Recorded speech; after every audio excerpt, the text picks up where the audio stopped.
Hey guys, Josh at Bane Tech, and I've got my Nexus 6 review for you, and this is going to be a short, quick, and to the point kind of video. I'm not going to drag on about a bunch of different topics, but just really get into what I don't like and what I do like.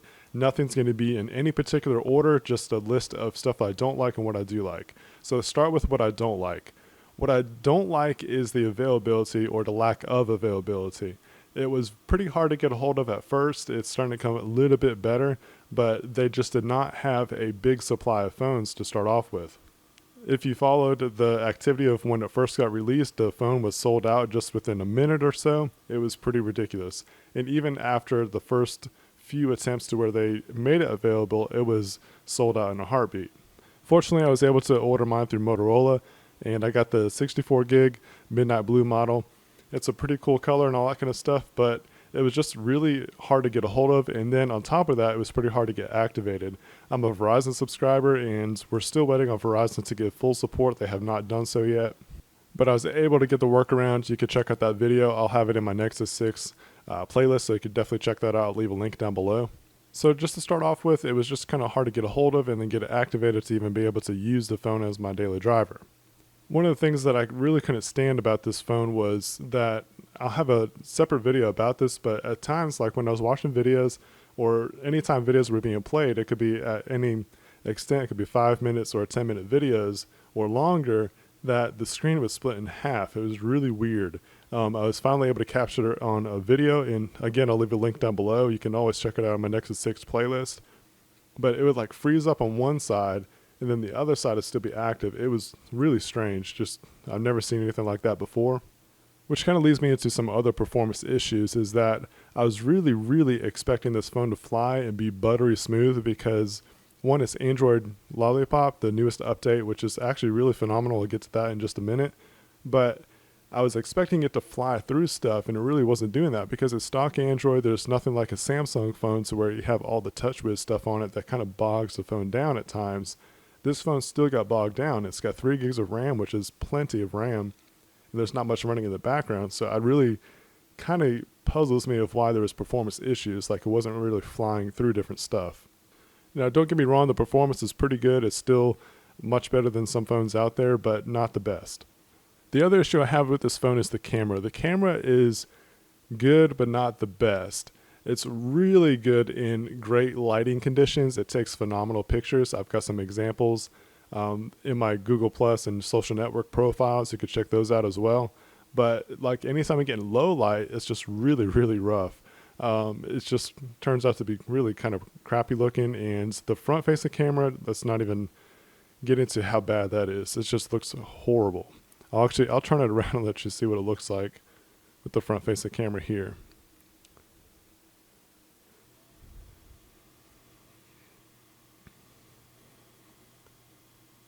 If you get into any kind of like the yellow lighting kind of situations, it really looks horrible.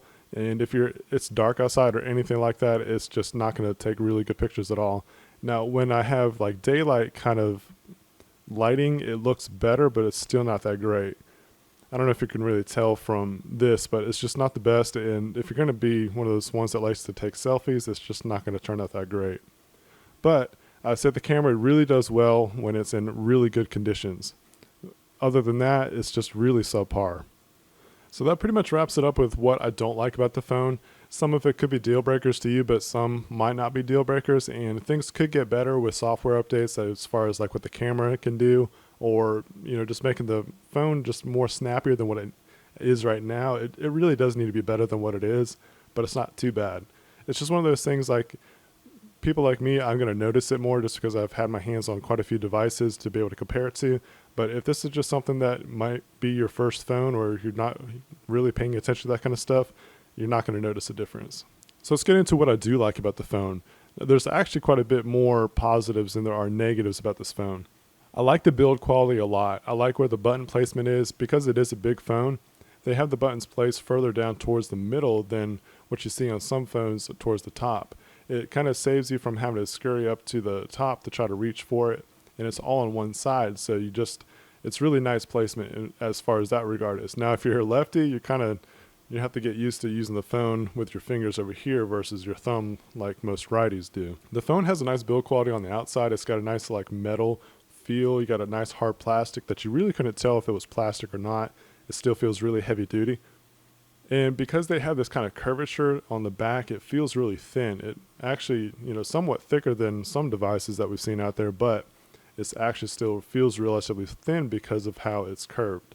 I actually like the bigger size. I was pretty concerned about how it was going to be so big. It's bigger than a Note 4. It's actually about the same size, if not bigger, than an iPhone 6 Plus. So it's just one of those things like you kind of get used to it. And what's crazy is that I've got my hands on a Note 4, an iPhone 6 Plus, and also Note 3, and I could tell a size difference. I'm not saying that the Note 4 or even the Note 3 are small to me now, but I definitely can tell the difference between the size comparisons. So it's pretty interesting to me how this size of a phone, this big of a phone, can become the norm. But what's really cool about this is that it's a 5.9-inch screen and it's got front-facing cameras. So it really makes video viewing. I really enjoy watching videos on this phone because it's got the nice 2K screen. It's got nice high resolution, but with those speakers, it really makes the experience that much better than anything else out there, except for like the HTC One M8. Along with the speakers, I'd say the call quality is actually really good.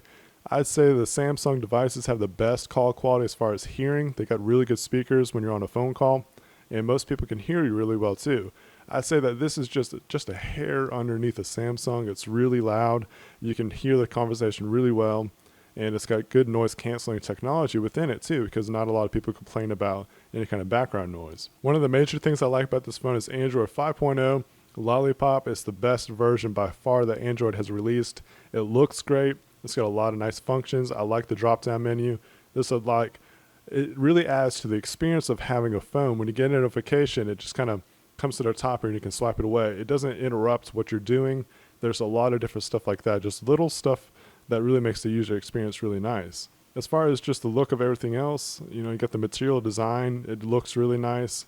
A lot of the Google apps alone already have the material design going on, so just across the board it looks really good. It functions pretty well. Like I said in the don't like section, there is some hiccups here and there, and the performance could be better, but that could also be something that could be fixed in an update.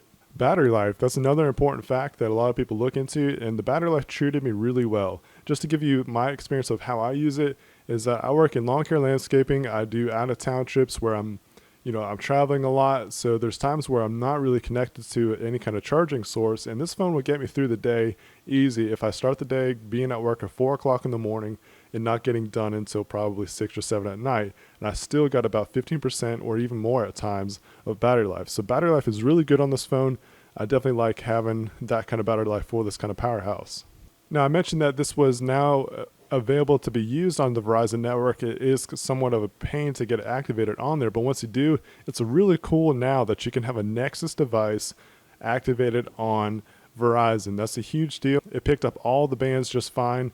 That like the LTE, it got 3G coverage when there wasn't 4G coverage in the very, very small areas to where I travel to at times. It's really exciting for those of us that are Android enthusiasts that have been wanting a Nexus device, a quality Nexus device on Verizon. We just don't even think about the Galaxy Nexus that was back in the day. And this is a huge, huge upgrade from that, of course. So it's just really awesome. I'm just going to say it again. It's just awesome to have a Nexus on Verizon. It's something that a lot of us have been looking forward to, not to mention Motorola making it. It's just a win-win, and I like it a lot. There you have it. There's my Nexus 6 review. I hope that you enjoyed it. I try to give you as much as my experience with this phone as possible, just kind of talking about it. And there was obviously plenty of stuff I don't like about it. There's plenty of stuff I do like about it. It's not the best phone out there by far, but it's a good phone. I would say that the price point could be better, should be less. I guess I could add that into my don't like section, that the price point, I don't really feel like I should be paying what I paid for this, because now I'm going to a Note 4, and I think the Note 4 is going to treat me a little bit better. And I'm just going to go ahead and say this, if you're sticking to the end of this video, and it's something I stuck to the end of my iPhone 6 Plus video, is that if I were to choose between the iPhone 6 Plus and the Nexus 6, don't shoot me for saying this, I'd probably pick the iPhone 6 Plus over the Nexus 6. Anyways, guys, I hope you enjoyed this video, and I enjoyed talking about it. I hope you liked it. If you did, leave a thumbs up. If you haven't subscribed yet, please do so you can see more videos like this.